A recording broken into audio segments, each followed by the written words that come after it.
How are radical moves in DC affecting Sino-US relations? Hey everyone, my name is Jason Smith. I'm originally from sunny California, now living in beautiful Beijing. Today's guest is SL Kanthan, a geopolitical analyst, columnist, writer, podcaster, and host of Geopolitics Demystified, based out of Bangalore, India. He writes articles and does interviews for the Global Times, CGTN, DD Politics, Xinhua, and others. You can find his writing on Substack, slkanthan.substack.com. Welcome back to the Bridge to China, SL Kanthan.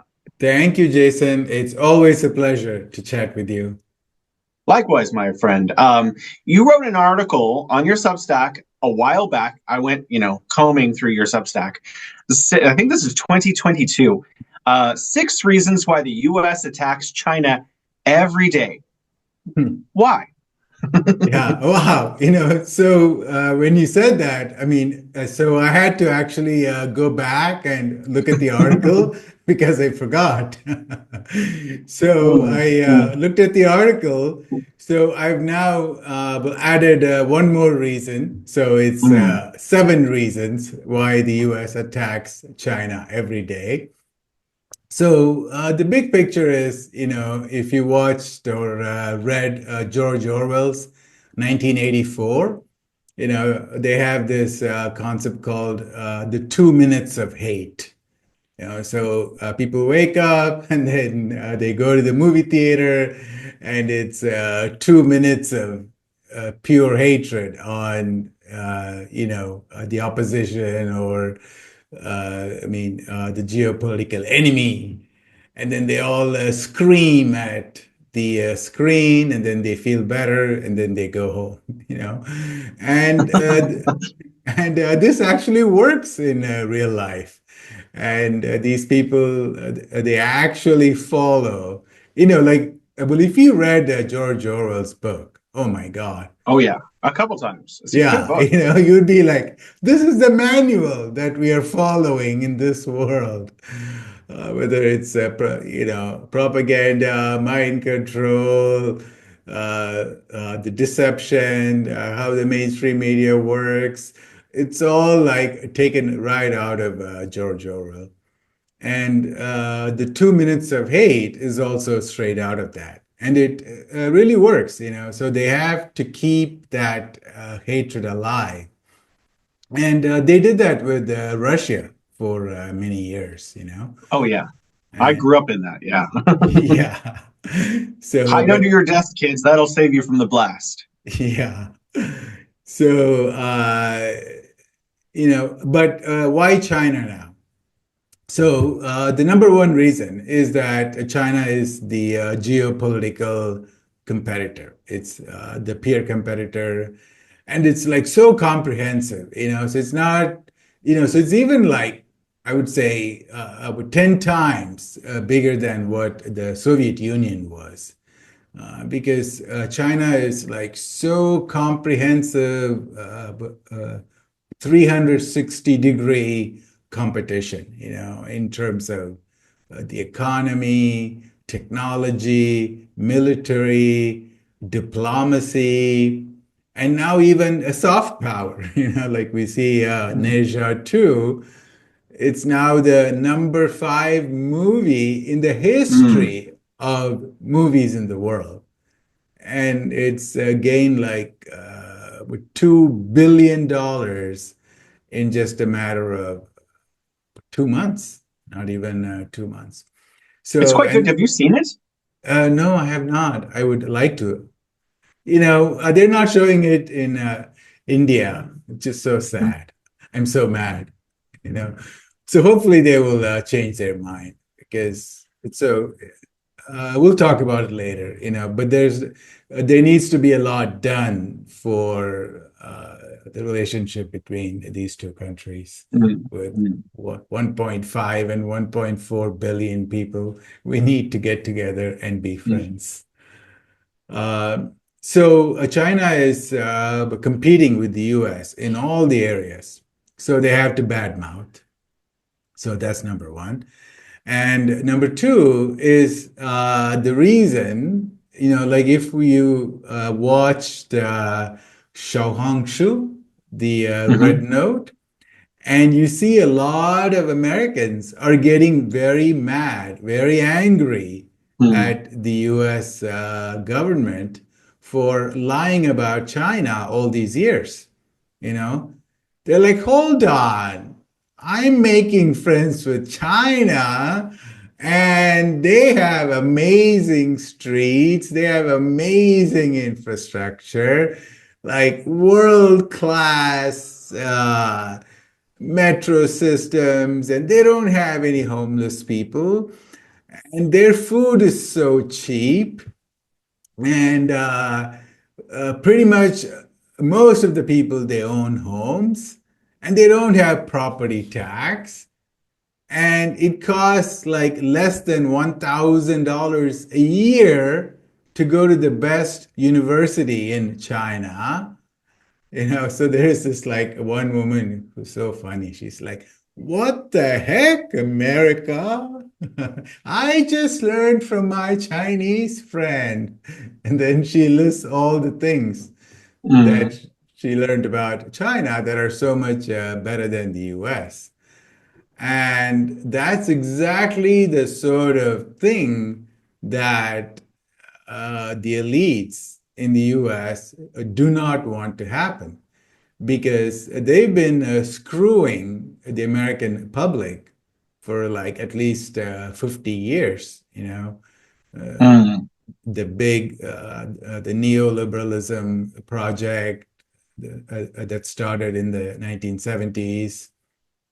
And it's been terrible for at least, half of the American workers have been screwed, Hmm. so they don't, and then so they don't want, so they don't want Americans to know that, hey, you can have a system where you can actually graduate from Stanford University with no student debt. It's like a wild concept, and they don't want people to know that.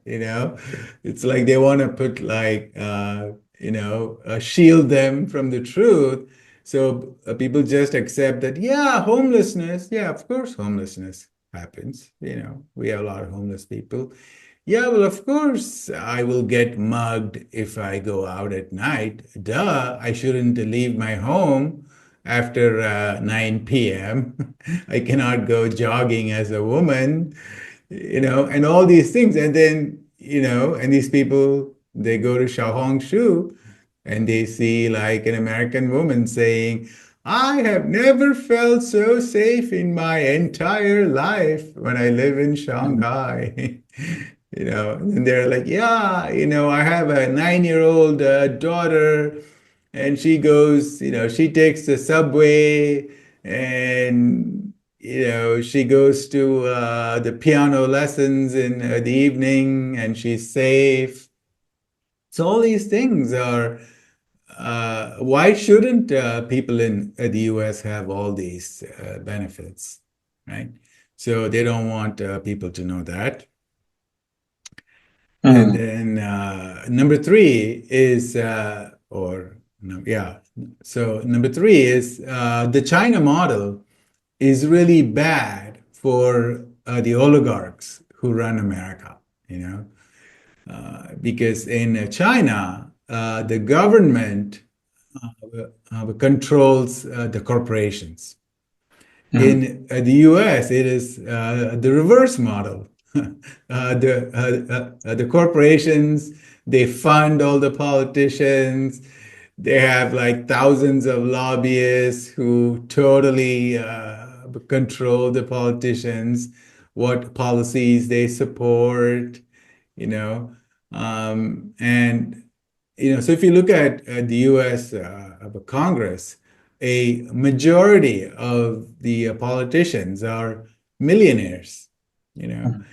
And you look at, I mean, the NPC, the CPPCC in China, you'll find a worker, regular doctor from like a rural area who makes like maybe about $20,000 a year. And she has a lot of say. She comes to Beijing and she says, "Hey guys, so let's do this to help the rural areas." So that kind of a very participatory democracy is very scary for the billionaires who run America. So that's number three. And then number four is to discourage all the other countries and the investors from Mhm. making deals with or making deals in China. So, like, if you are a person, like say you're a president of some country, and then, you love to watch CNN and read the Wall Street journals, and then you see the news all the time that China's economy is slowing down, it's going to collapse, blah, blah, blah. Then you start getting second thoughts. You're like, yeah, maybe I shouldn't join the Belt and Road Initiative because who knows the future. And foreigners can buy stocks and bonds in China, you know. So Wall Street firms from the US have bought at least $1 trillion of Chinese stocks and bonds. And so, then they start to believe their own mythologies. And they're like, yeah, let's withdraw some money because China is going to slow down.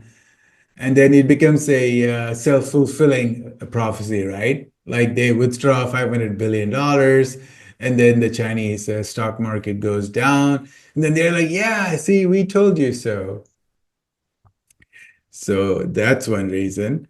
And then is to justify all the immoral activities, So the US breaks all the norms, the international norms and rules. Like they place tariffs on Chinese goods. They place sanctions on Chinese companies. Those are against the international laws that the US wrote. You know, the US was the champion of all these free trade rules. The WTO was basically a brainchild of the US. The UN was basically created by the US. And if you look at the world's biggest institutions like the World Bank and the IMF, the headquarters are in Washington, D.C.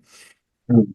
So the US wrote these rules. These are very good rules, about Mhm. free trade, about treating all the countries equal. But those were all fine as long as the US was winning. And then Mhm. the moment it started to lose, it didn't want to learn from others, So it didn't want, like the people in Washington, D.C. and New York did not want to think, hey, why are we losing? What is China doing better? No, that's not possible. We're the best, we're the greatest, and we know what's best. And so they're breaking their own rules and laws, Mhm. breaking WTO laws, sanctions, like why should Huawei be sanctioned? So crazy, Mhm. right? I don't see other countries sanctioning Google, Apple, Intel, Microsoft, right?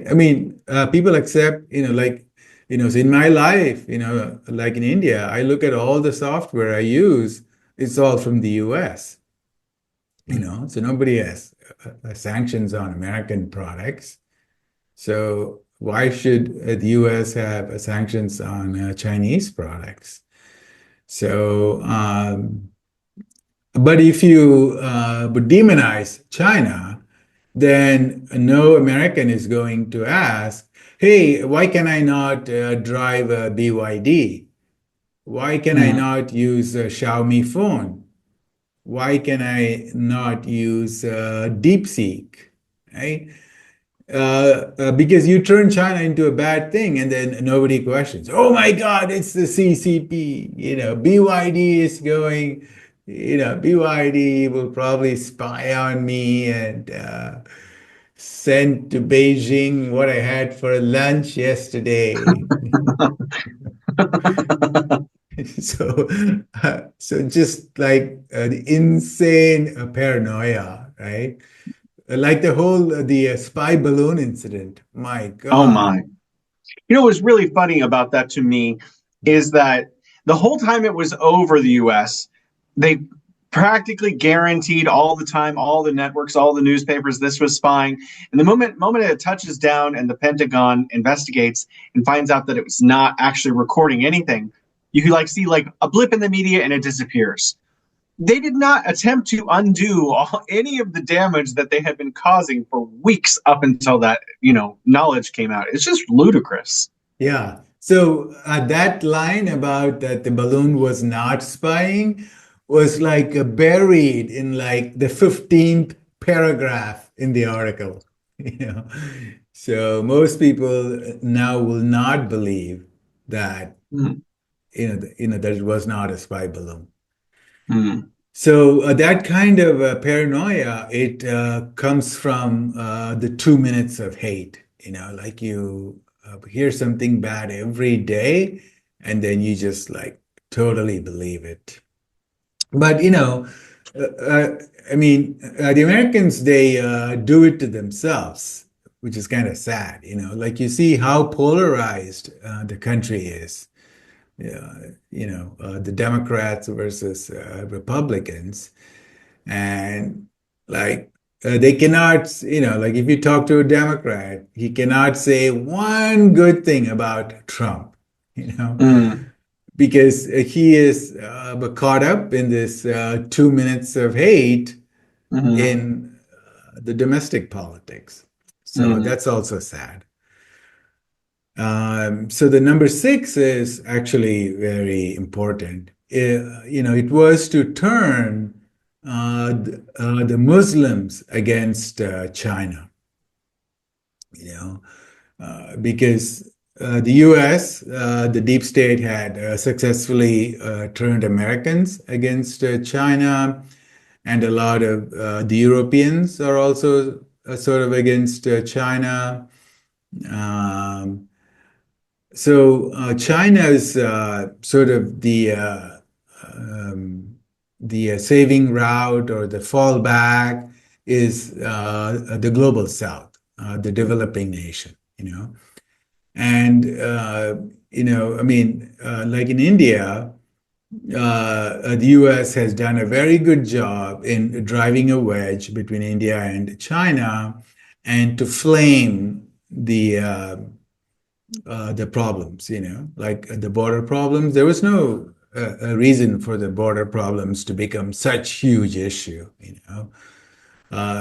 but the Indian media is like basically like 99%. They just regurgitate the American media, Like we have CNN India, CNBC-India, Bloomberg-India. Oh, And that can't be then good. yeah, it's like totally, and then the like the so-called the Indian media, they literally copy paste Reuters articles. And they don't even like change the headlines, and they don't even change Wow. like one paragraph, like one word, just to add some creativity, just to add the Indian flavor. No, it's like copy, click, paste. Mm, Yeah, so they had turned India against China, and then the big thing was to turn the Muslim countries against China, because that would really hurt, right? So just imagine if like the entire Middle East is brainwashed to hate China, and they are they are a huge supplier of the oil and gas, so that would really wreck China's economy and geopolitical power. And the same thing in Central Asia, which is very, very crucial for China's security. So, what if, say, Tajikistan, Afghanistan, Uzbekistan, Kazakhstan, they all turned against China because they believed all the lies about Uyghur genocide, whatever nonsense that the CIA spread. So that could be very dangerous for national security as well.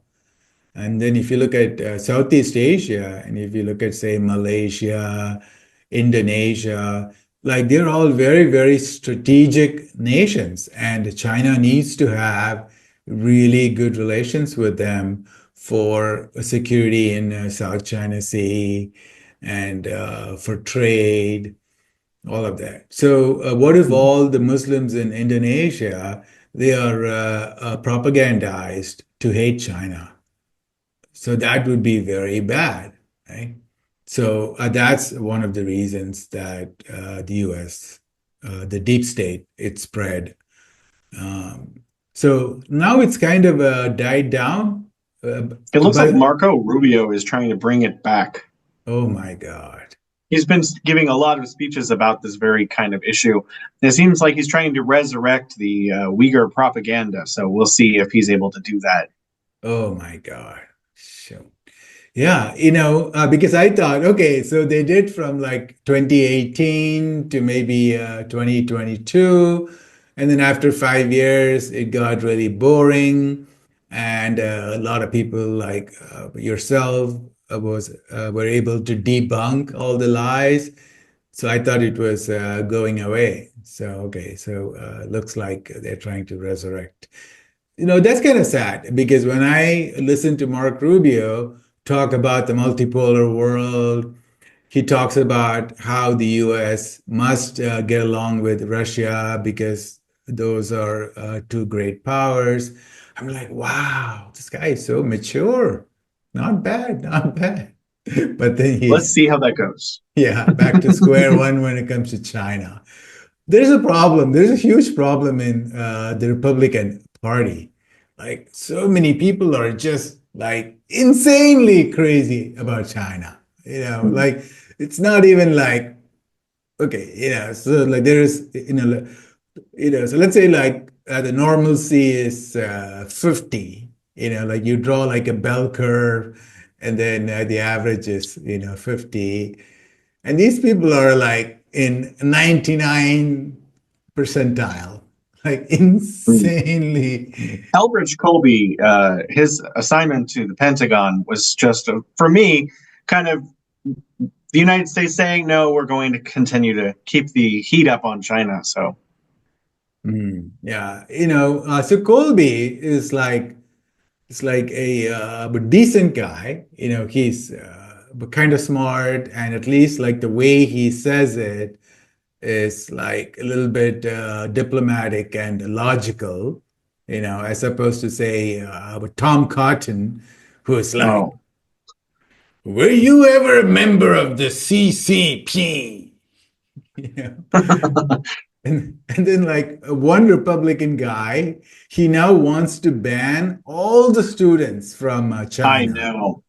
I really don't think that's going to pass. If that passes, it'll destroy the American university system. They're dependent on income from international students who often pay between 3 and 6 times as much as a local American student.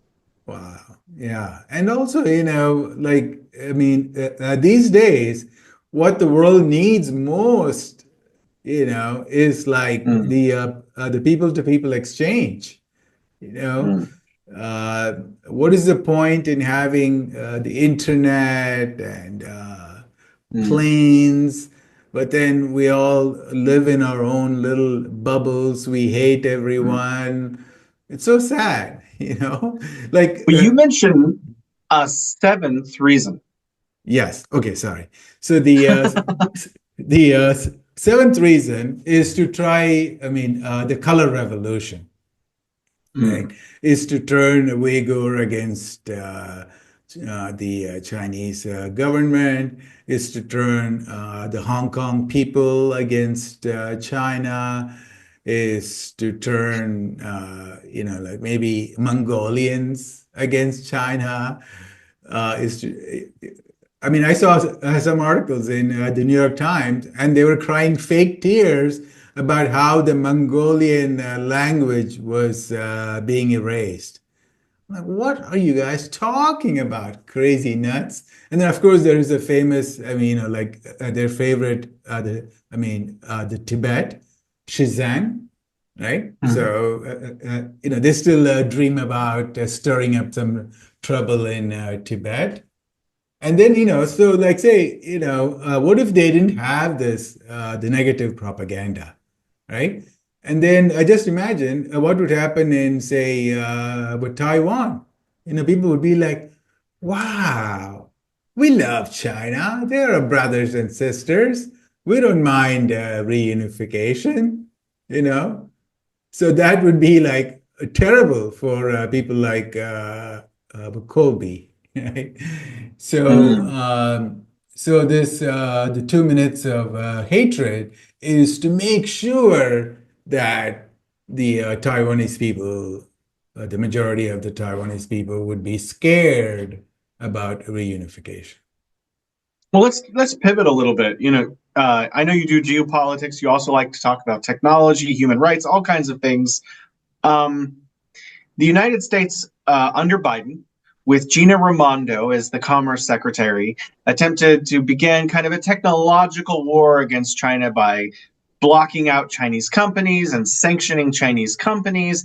And the idea was to, quote, build a small yard with a high fence to keep American technology protected from, I guess, China taking that technology. I'm not sure what the plan really was. But may I ask, based on your assessment of how things are going in the world, has that worked out?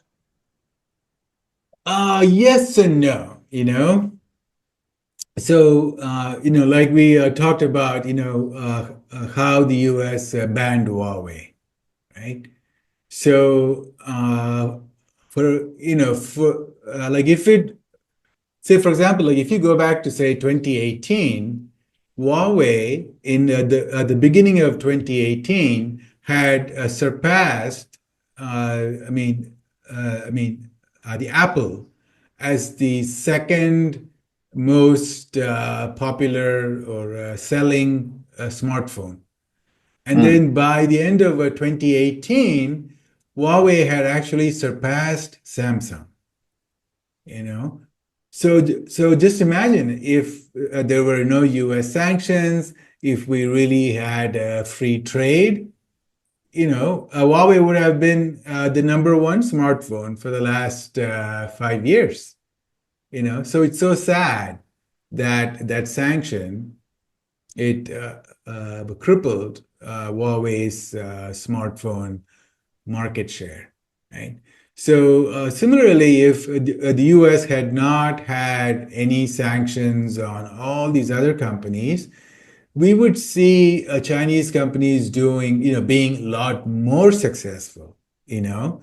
mm, So, I mean, to give credit, China has survived and surpassed all the expectations that people had. Even people like me who are pro-China, were very worried about the US sanctions because like they are brutal sanctions. It's like you cannot sell hardware, you cannot sell software, you cannot, China cannot request the chips to be made by, say, Samsung or TSMC.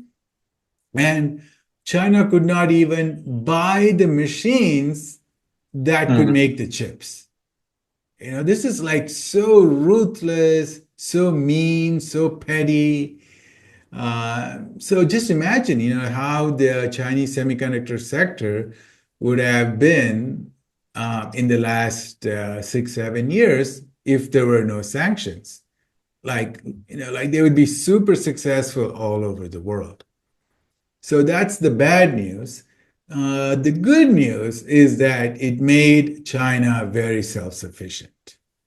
It made China even smarter, and it made China say, okay, so now we have to master every single step in the semiconductor industry, right? And there are like 1,000 steps, okay? Mastering the semiconductor supply chain is like nobody has done it in the world. Like the US and its friends, like if you look at, say, what does the US do? What does Japan do? South Korea do? Germany, Netherlands, France, Italy, blah, blah, blah. So they all have some role, and together they're able to master the semiconductor supply chain. And now China is on the path of doing that all by itself. So when China releases its own lithography machine, it's going to be like earth-shattering, you know, Mm. and then all these people will totally regret all these sanctions. Mm. Well, let's switch up again. I want to talk about multipolarity. It's a word that gets thrown around a lot, and a lot of people say we're already living in a multipolar world. I'm kind of on the fence about this. So, BRICS, BRI, Belt and Road Initiative, the Shanghai Cooperation Organization, and other international bodies seem to be moving in that direction. But as long as the U.S. can invade countries, sovereign nations, without Security Council resolutions, or bomb other countries without asking for international law, not following international law, it doesn't seem like we're there yet. So, in what ways, in your opinion, are we multipolar, and are we moving towards multipolarity in your perspective? Yeah, it's sad. They're not being as bold, and they're not moving fast enough. Like when the US and Europe seized something like $400 billion worth of Russia's foreign exchange reserves, that's when a whole bunch of people said, oh my God, we realized that this is like a mafia system, we like there's no guarantee that our money is going to be safe in the American banks. At whatever time, the US can just seize all our foreign exchange money because some US president is not happy with our foreign policy. So there was a huge movement towards BRICS. A lot of countries wanted to join BRICS. And if you like go back to 2023, de-dollarization was like the word of the day, like Brazil's president Lula, he came to Beijing and he's like, I wake up every day and I ask myself, why do I use the US dollar to buy goods from other countries? So I was like, wow, this is awesome. The world is getting democratized. And then it's like 2 years later, hold on, where is the progress card? You know? Mm. So, people are not very well organized, So like but somebody has to study, how the US did what it did these decades, Uh, well, you can say a lot of bad things about the US foreign policy, but the people are also very, very smart, very well organized, and they make things happen, you know? So it's been like but 3 years of sanctioning Russia, which had like 2,000 sanctions. Okay, Russia became the most sanctioned country in the history of geopolitics. So this should have been a wake-up call for all the developing nations, and they should have developed their own SWIFT system, their own financial transaction system. They should have figured out some blockchain system, a thing for doing business with each other without the US dollar. right? I mean, the US, it created the SWIFT system back in the 1970s or so, right? The US created World Bank and the IMF in the 1940s when we didn't Mm, have a whole bunch of technology. So what is the excuse? Like they don't even have like a BRICS office, okay? They don't even have a BRICS website. They don't mm, even have a BRICS social media. So, mm, what is the vision? Like, why would somebody want to join a multipolar world? What does it mean? What is the vision? What is the plan? So, how is the multipolar world going to make me richer, safer? Right? So, like, these are all the things they should have think tanks, they should have media, they should have websites, they should have, like, 50 smartest engineers from China, 50 smartest engineers from India, 50 smartest engineers from Russia and Brazil, blah, blah. They all should be like living in Shanghai in a, five-story building, and they should be like writing programs, right? And they should be like think tanks. They should be like people like you and me should be discussing the architecture of a multipolar world. So the U.S. does a very good job in selling a vision, right? So the marketing vision from the mm. U.S. is just amazing in whatever, right? Like whether they're selling Nike shoes or freedom and democracy or make America great again or Mm. Tesla guy, SpaceX wanting to go to Mars. I mean, it seems to me like a stupid idea, but people love that. Like so you have to have a bold vision. You have to have like an optimistic, positive vision, a plan. And so sadly, I don't see that happening a lot in the global South. Now, China has done a very good job in de-dollarization, right? Like, but 10 years ago also or so, if you look at China's foreign trade, basically 0% was done in the yuan or Mm. uh, the renminbi. And now it's like 55%, like more than half of China's trade with the rest of the world is actually happening in the Chinese yuan, which is like You a know, I think almost part of that is China has $3.5 trillion in foreign exchange. Most of that's in US dollars, and it has nowhere to put it because of the trade imbalance. So it tries to buy US T bills or puts it in the AIIB or it invests it in Africa or Pakistan or South America. It's investing in all these projects, but it still has so much money it doesn't even know what to do with it. So I think they needed to just to stop having just piles of dollars sitting around. I want to switch though to India. And I really do want to understand this. I don't understand. It's very confusing. I think most people outside of India don't know what India is doing. It's like the mysterious power. Uh, it's in BRICS. It's not the Belt and Road Initiative. It's in the Shanghai Cooperation Organization, but it's also in the Quad, which is meant to contain China. So, what's going on? What is India's international foreign policy? What would it, and also what would it take to create better Sino-Indian relations? yeah. So the big picture is kind of well, there are multiple factors in play. Okay, so the first is the enormous the influence of the West and especially the U.S. Right? Like so if you ask a smart Indian, hey, wow, like you graduated valedictorian in your college. What is your goal? So it's like in, I mean, the US, people say, well, I'm going to Disneyland, right? So, like in India, they say, I'm going to America.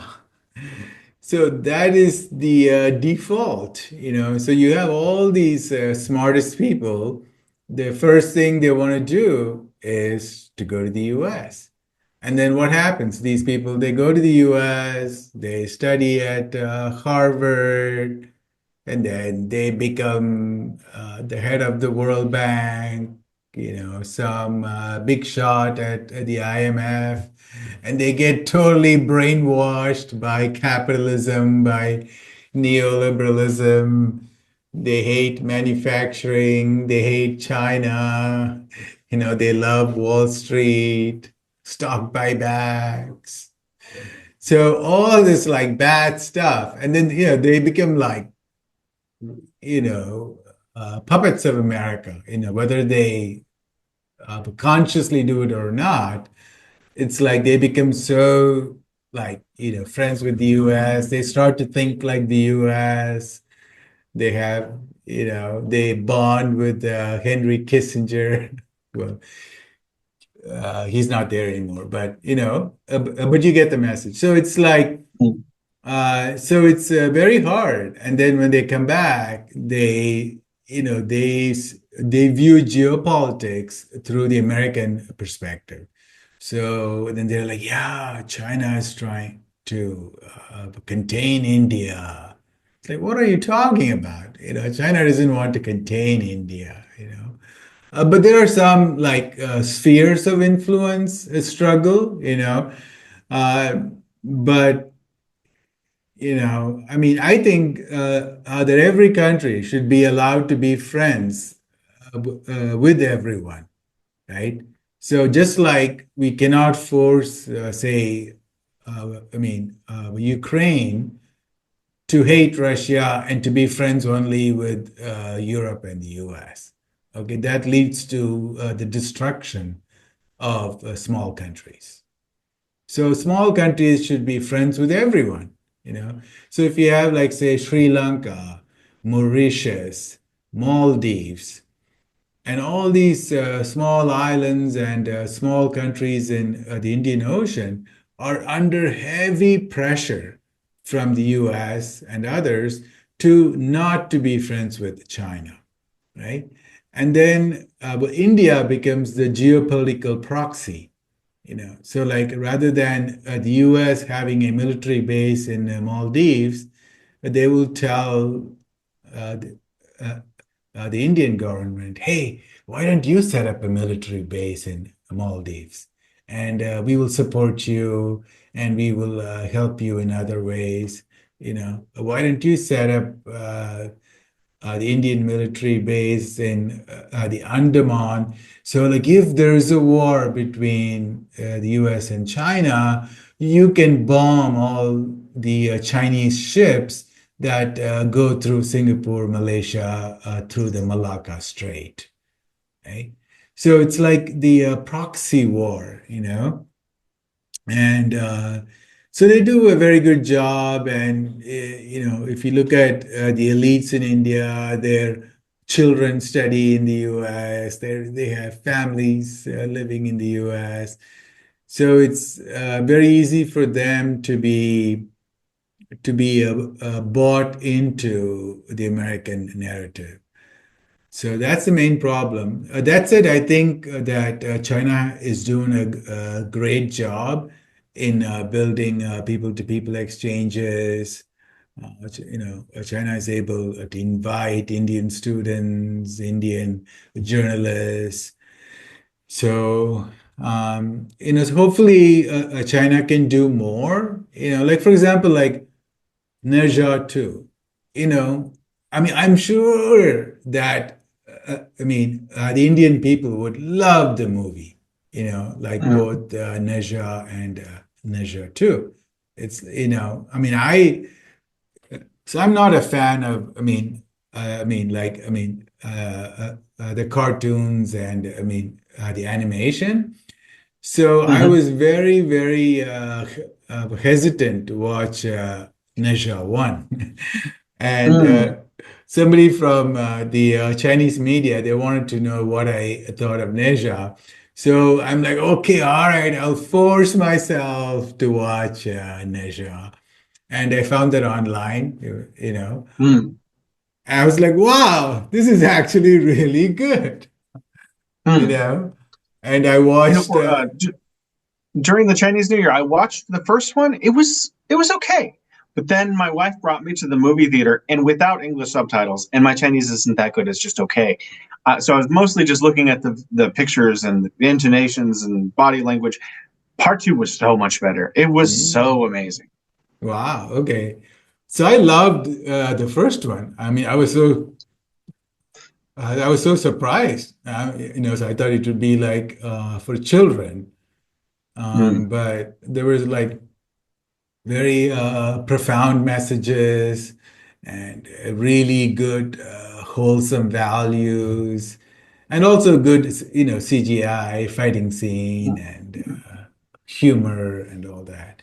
So yeah, you know, so what is standing between India and China? It's just you know, blockades that are there for no reason, you know.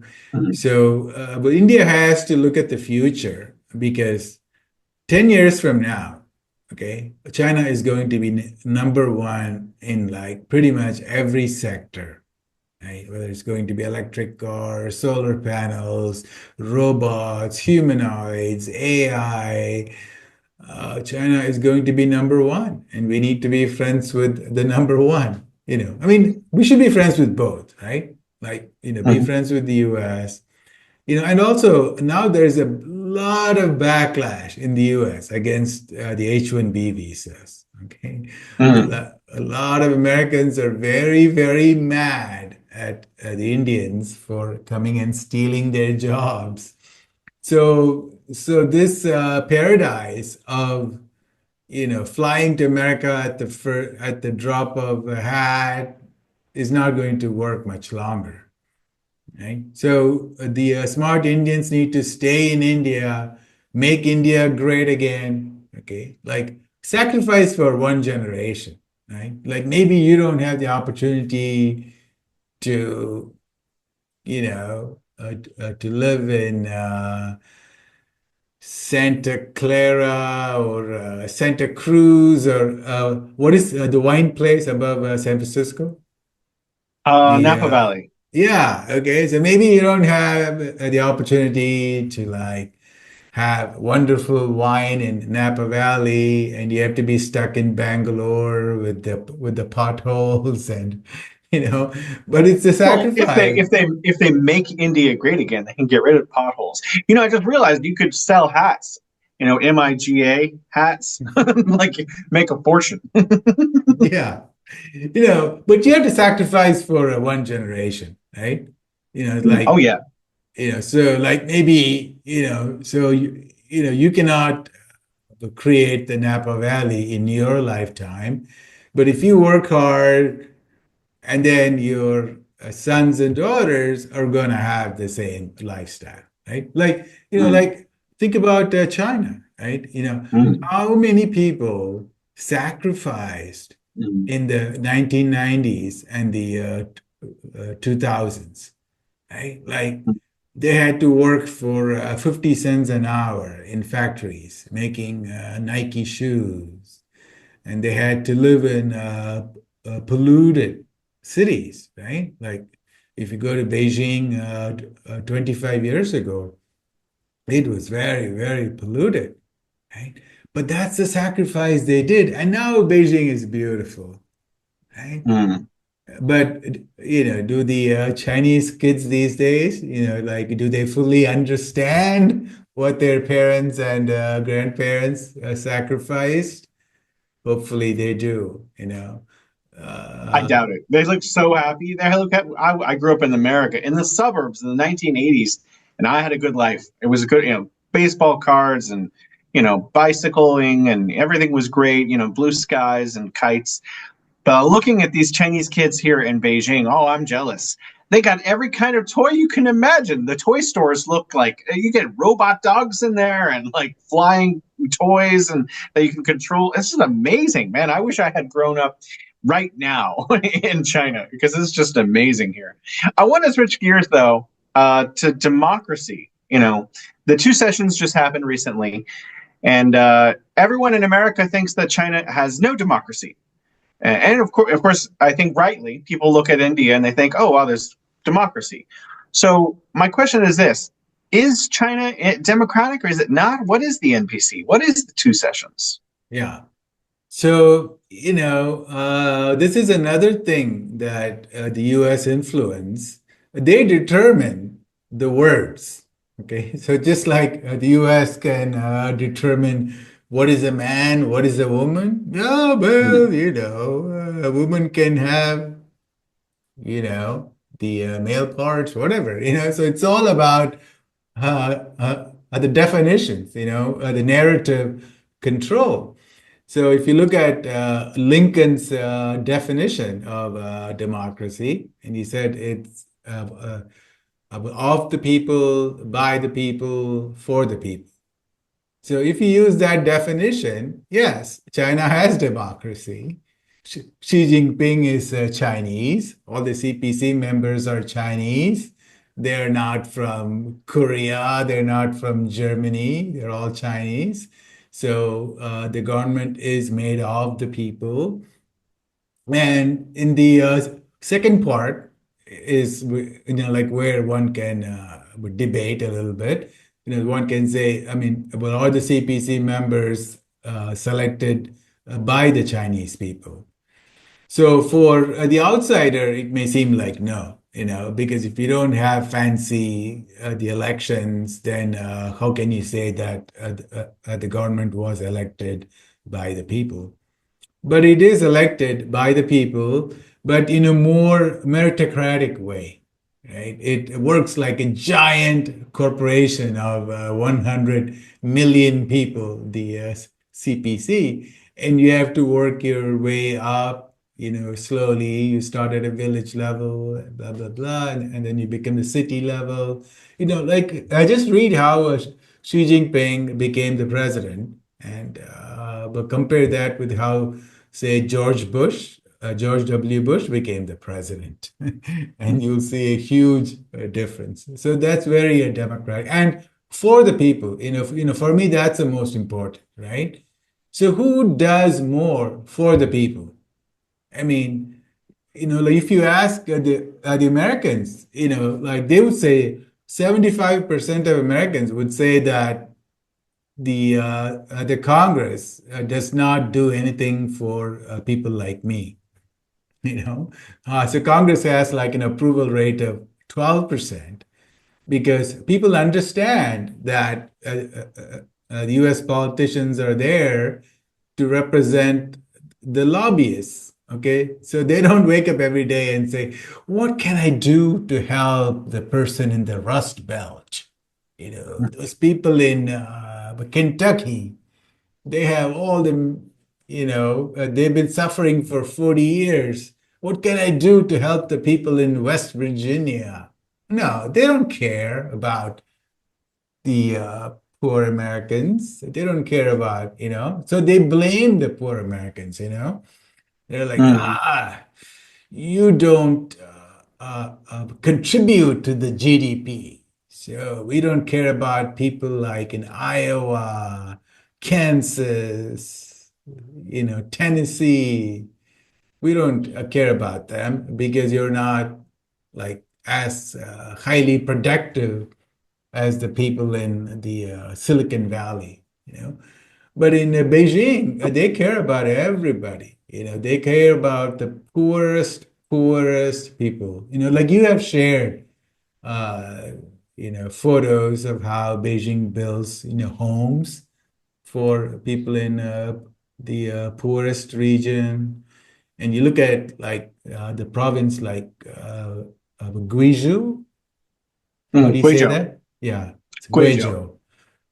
So that's supposed to be the poorest province in China. And then you look at these like amazing bridges and amazing infrastructure.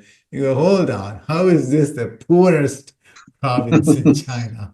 Looks better than like most of the cities in India, I mean, in India and in the US.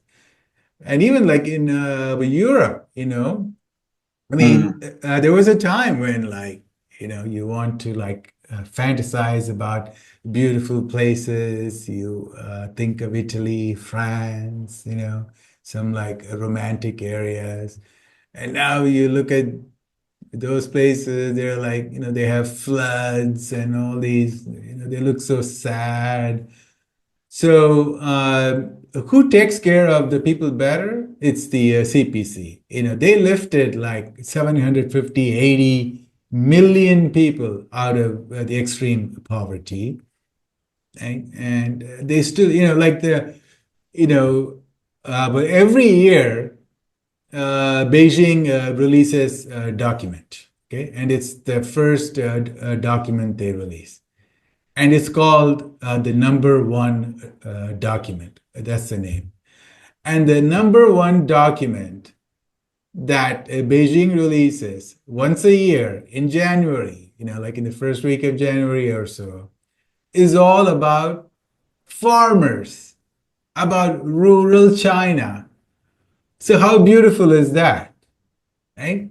Like, does it ever happen in the US or in Germany, France, UK, where their number one priority is the rural people, the poor people who may not have a college education, who may not have, be driving a BMW. So, so that to me is so beautiful, and and like the best thing is you can, like you don't have to guess what Xi Jinping plans to do next year. They put that down in these like work reports that come out of the two sessions, and it's like so detailed. It's like I'm going to do this A, B, C, D, E, and they would tell you everything they want to do. And then you say, okay, so is that, does that look like a democracy? To me, yes. So, Mm. by the way, well, I have never voted in my life. Wow. Okay. Well, Never. everyone always says India is the world's largest democracy. It's one of those phrases you hear all the time. Yeah. But we only have time for one more question because your answers are so thorough. Um, how does the developing world, and by developing world, I mean the entire developing world, Southeast Asia, Central Asia, South Asia, West Asia, North Africa, South America, Central America, how does the rest of the developing world see China? Are Chinese development projects changing the economic system for the better? Yes or not? Yes or no? Why or why not? I would say to some extent, they should do more, is my point. Like they should be like really studying China, the China model. They should be sending professors and bureaucrats to Beijing. They should like study how the NPC works, the CPPCC works, how they get feedbacks, and how China gets things accomplished. So there are two things in life, right? First you have to plan. As somebody said, nobody plans to fail, but they fail to plan. Mm. And that works for the countries too. So, like if you go to France and you ask Macron, Monsieur Macron, what are you planning to do in 2025? He's not going to give you an answer. Like there's no there's no website, there's no document, there's no paper, there's no cheat sheet, there's no post-it notes, there's nothing. They just like wing it. So the planning part, especially if you are a developing nation, okay? So if you are poor, you have to work much harder than the rich people. That's the first lesson in life. Oops. Jason, you there? Okay. I'm here. Okay. Yes, yes, sir.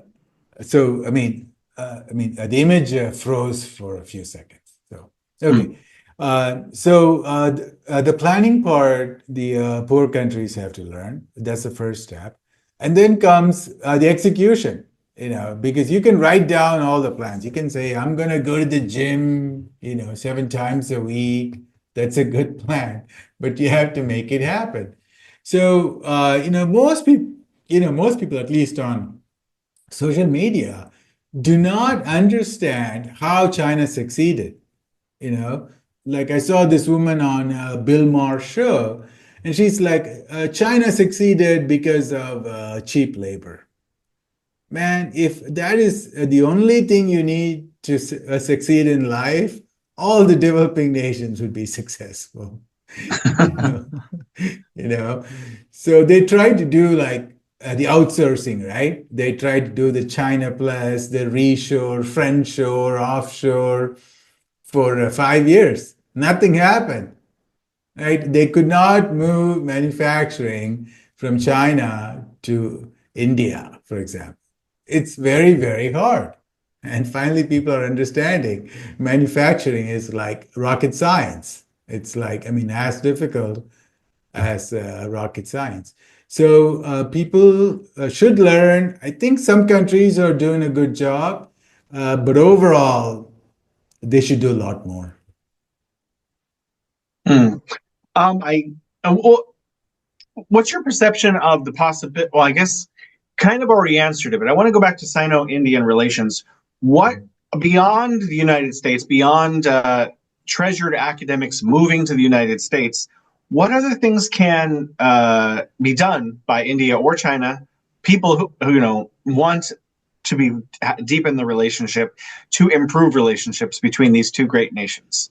Yeah. I mean, I would say bring manufacturing from China to India.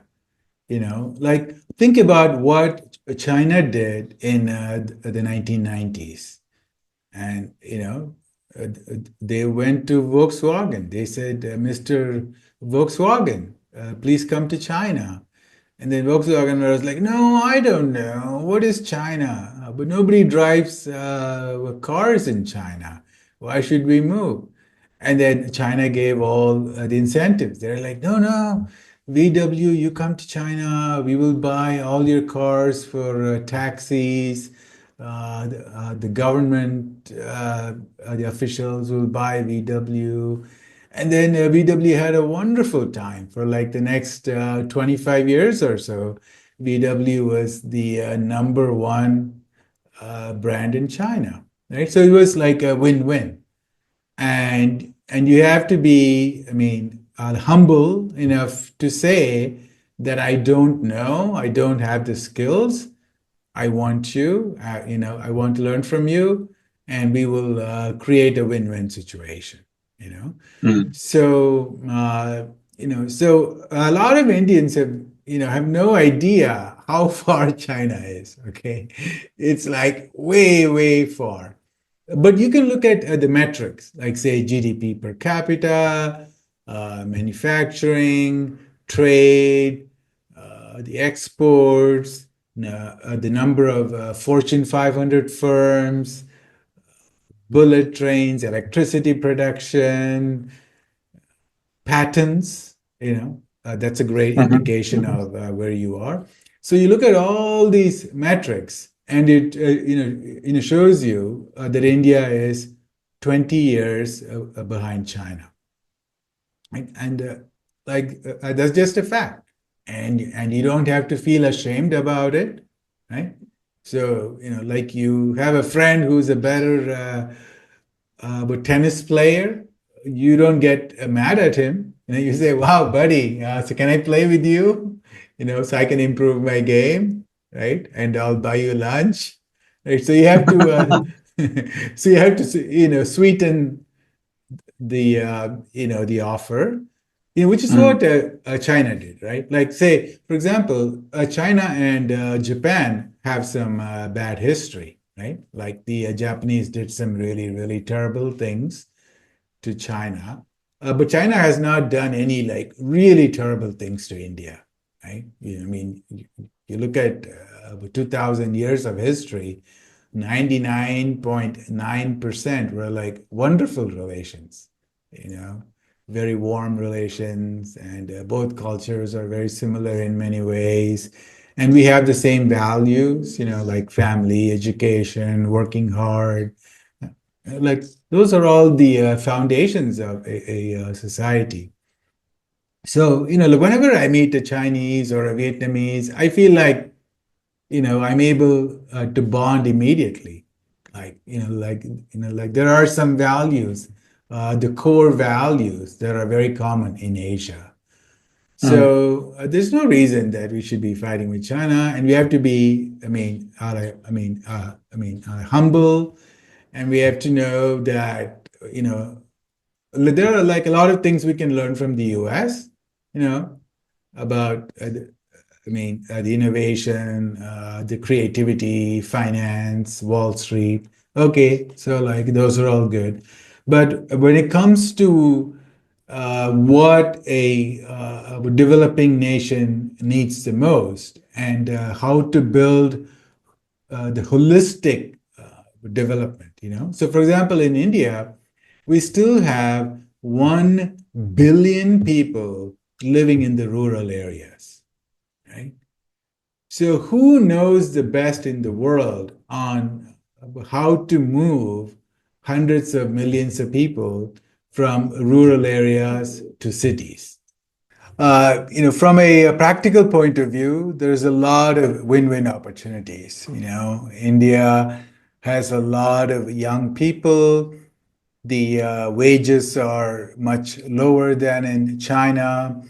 So that's a good, those are good reasons for China to offshore some of its manual or labor intensive manufacturing to India.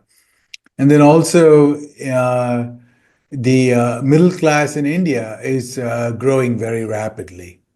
So this is a wonderful opportunity for the Chinese companies to grab the market share, because right now, if you see the US companies, they have monopoly in like everything in India, from software, hardware, products, and this is a great opportunity for China, So, for example, if you look at smartphones, 70% of the smartphones in India are Chinese brands. So, why cannot China do the same thing for, say, cars, for washing machines, for the home appliances, and maybe even software, going into software. Uh, so there, and in luxury brands. Right? Why should, say, Gucci, Louis Vuitton, Starbucks monopolize the Indian market? I would like to see, like, say, the Heidi Lau, like Mm. the hot pot chain. I love Yeah. hot pot. So why can't we have hot pot chains all over India? So there are lots of opportunities. Only sky is the limit. And you just need, people in both countries need to be creative and to get over the uh, sort of the win-lose or the zero-sum mentality and not let borders and geopolitical issues be in the way. Like the borders, I would say just freeze the border issue for like 50 years. Okay. So both countries should say, let's fight with each other in 2075. Okay. And let's set a date, 2075, January 1st, we start, bombing one another. But for the next 50 years, let's focus on friendship and cooperation because those borders are not going to go away, right? Those mountains, those rivers, they're going to stay there forever. Nobody really lives there in a lot of those areas in dispute. So just focus on cooperation. And then, once you build trust, then the border issues become very easy to solve, right? Mm, Like how China and Russia have something like, I think, 4,000 kilometers of shared border, and they solved it so easily in, you know, and uh, mm, and now, you don't need Russian soldiers on one side, you don't need Chinese soldiers on the other side. So trust and friendship can solve all the problems. And that's what mm. we need to focus on. Thank you so much for your time, SL Kanthan. Thank you, Jason. It's always a pleasure chatting with you. Hey, so I would like to do spaces, and I would love to have you if you have some time. I would be delighted. Thank you so much. Wonderful. Okay. I will send an email and we will coordinate on that.